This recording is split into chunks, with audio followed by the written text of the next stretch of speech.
There's a lot of talent. The teams should be better. It's the strongest Pac-12 yet, but will it be enough to get a team into college football playoff? I'm Pete Fiutak for CampusInsiders.com, and we're breaking down the 2014 Pac-12 season. Here's what you need to know to be an expert. Oh, you're a clever one. For good or for bad, since Utah and Colorado joined the league, this should be the best Pac-12 yet. The bottom teams are going to be a lot better. The top teams are going to be great. UCLA's fantastic. Oregon should be tremendous. Stanford's going to reload. USC should be fine. Arizona State's good. Arizona's really good. And those bottom tier teams like Cal, Washington State, Utah, Colorado, they're all going to be improved. Now, here's the problem. Are they going to beat each other up? Is it going to be an issue where they're going to have a two-loss team that's got to fight it out for a college football playoff spot? Here's the issue. The SEC is probably going to get two teams in. Florida State's going to get in. There's only one more spot available. So unless a team like an Oregon or UCLA can become a killer, it's going to be tough for one of these teams to probably get into that Final Four. All right, Doug Chapman, who is your player to watch out for in the Pac-12 this season?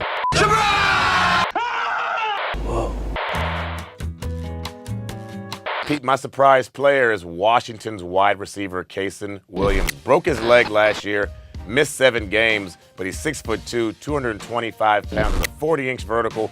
One of the most explosive players, not just in the Pac-12, but in all of college football. They've got quarterback issues at Washington. If they can figure that out, Williams is healthy this fall. He should be very, very explosive. Tell me some games, Pete, we should be looking for in the Pac-12 this fall.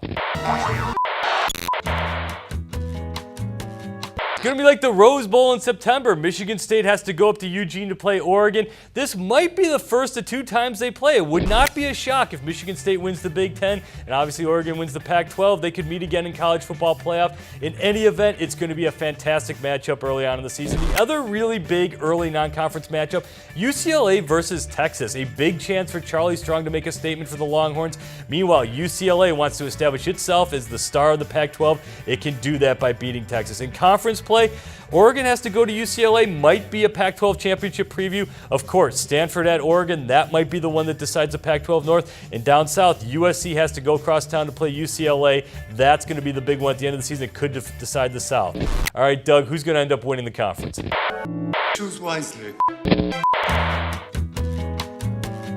I've got UCLA winning the Pac-12 championship. They get USC, Stanford, and Oregon at home. It's not going to be easy, but I'm really, really believing in what they're doing out there. And Brett Hundley is one of the best quarterbacks in college football, best dual threats. He's going to have a big year. I'm going with Pac-12 champ, UCLA. UCLA's really good. I think they're going to end up taking the South, but I like Oregon in this. They fixed the glitch. Their big problem so far has been against the physical teams. What did they do? They got bigger, stronger, and tougher on the offensive line to go along with the flash and dash of Marcus Mariota. The defense is going to be the best it's had in years. I think Oregon ends up taking the Pac-12 title, and I think they go off into college football playoff.